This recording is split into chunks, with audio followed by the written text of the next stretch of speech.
Selamat hari Minggu, selamat pagi anak-anak. Pagi ini kita ketemu lagi ya. Kita mau beribadah mendengarkan firman Tuhan. Yuk kita berdoa dulu ya. Bapa dalam surga, pagi ini kembali lagi kami datang kepadamu. Kami anak-anakmu mau beribadah, mau mendengarkan firman Tuhan. Berbicara Tuhan, kami anak-anakmu siap untuk mendengarkannya. Dan Tuhan pimpin ya. Dalam nama Tuhan Yesus kami mengucap syukur. Amin. Yuk kita mau nyanyi, Hai domba dengarlah.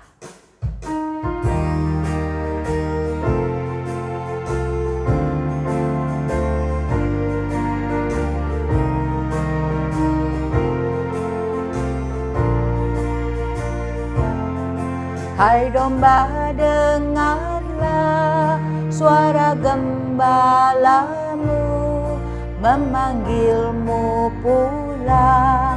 Hari telah malam, dirimu tersesat, bahaya mendekat. Sadarlah kau cepat, lihat gembalamu. Betapa kasihnya, ia mencarimu, memanggil-manggil namamu. Hai domba lekaslah, tinggalkan tempatmu, larilah padanya, dia akan memelukmu.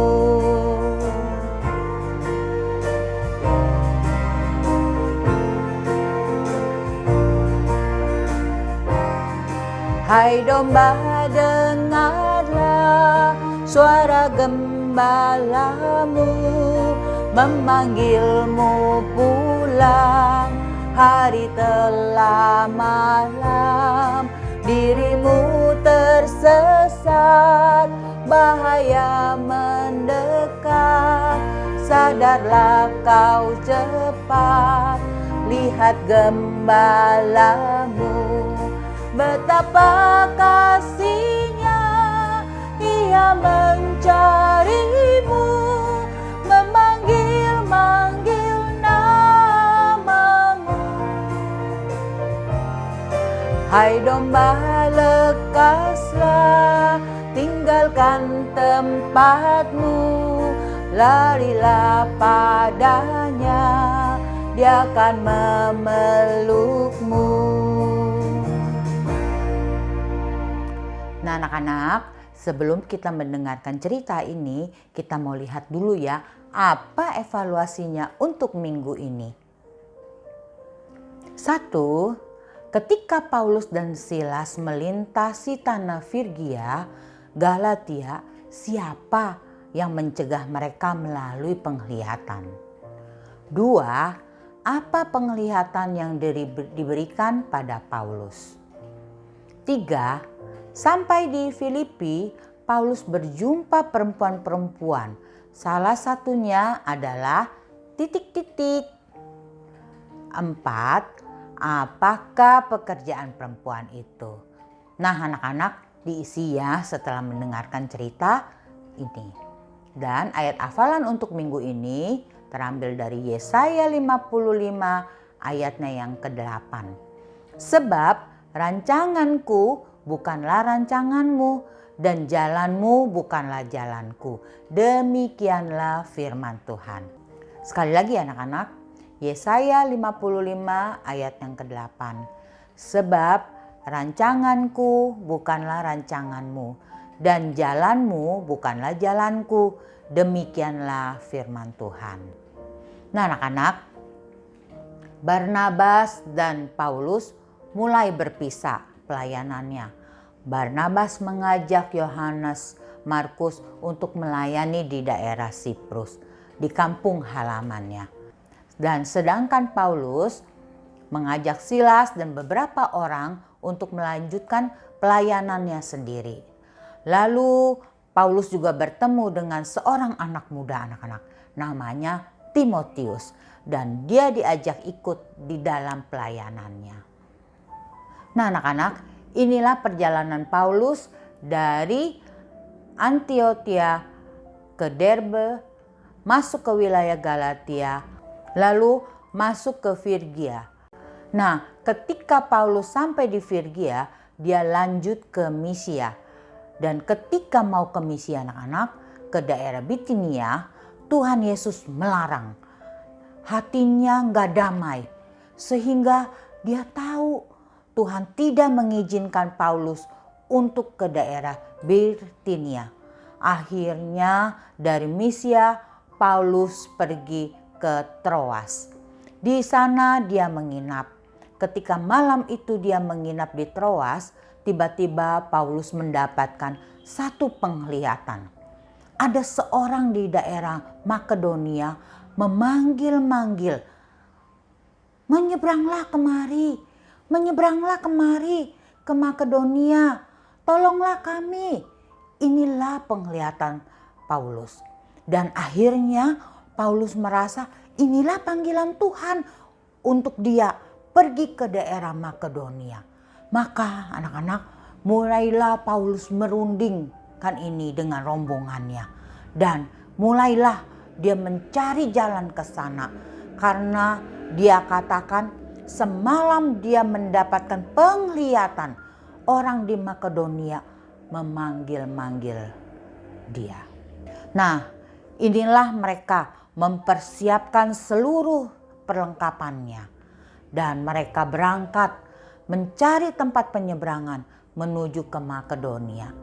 Dan inilah mereka di dalam perjalanannya dengan kapal menyeberang.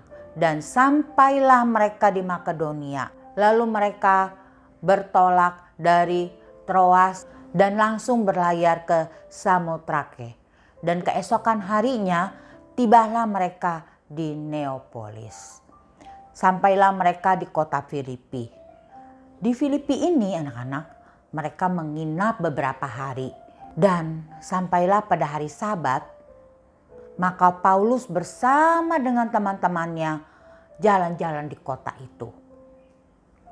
Dan mereka menemukan rumah ibadat yang namanya sinagoge. Mereka beribadah di sana anak-anak.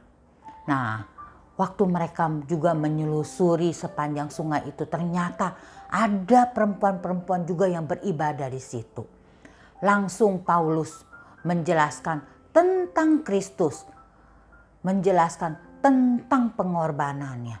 Dan anak-anak, ada seorang ibu namanya Lydia. Ia seorang penjual kain ungu dari kota Tiatira. Kain ungu adalah kain yang mahal pada waktu itu anak-anak. Dan karena dia percaya dengan Tuhan Yesus, akhirnya ibu ini mau dibaptis. Dan dia mendesak kepada Paulus, ayo sekarang menginaplah di rumahku. Kalau engkau menganggap aku sudah menjadi pengikut Kristus, ayolah menginap di rumahku supaya keluargaku kenal Kristus juga.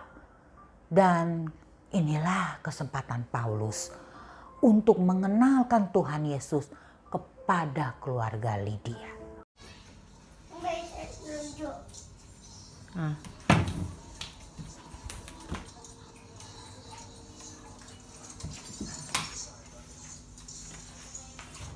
Nah anak-anak, melalui video ini kita bisa lihat anak yang kehilangan keseimbangannya karena terus-menerus bermain dengan HP-nya. Tuhan juga memakai orang tua kita untuk melarang kita supaya tidak terus-menerus main game. Dan untuk kebaikan kita juga anak-anak. Seperti Tuhan mencegah Paulus ke Bitinia dan mengarahkan Paulus untuk ke Filipi. Karena banyak orang Filipi yang butuh keselamatan. Mari kita berdoa. Terima kasih ya Tuhan untuk firman-Mu pada pagi hari ini. Kami bersyukur, berterima kasih kalau kami mempunyai Tuhan yang luar biasa. Setiap rencana yang Tuhan berikan untuk kami semua adalah rencana yang terbaik untuk kehidupan kami. Dan kami juga mau belajar untuk selalu percaya dan taat kepada Engkau. Dan terlebih lagi kami boleh menjadi berkat bagi orang lain. Terima kasih ya Bapa. Dalam nama Tuhan Yesus kami mengucap syukur. Amin. Nah anak-anak, inilah evaluasinya untuk minggu ini. Jangan lupa diisi ya. Selamat hari Minggu. Tuhan Yesus memberkati.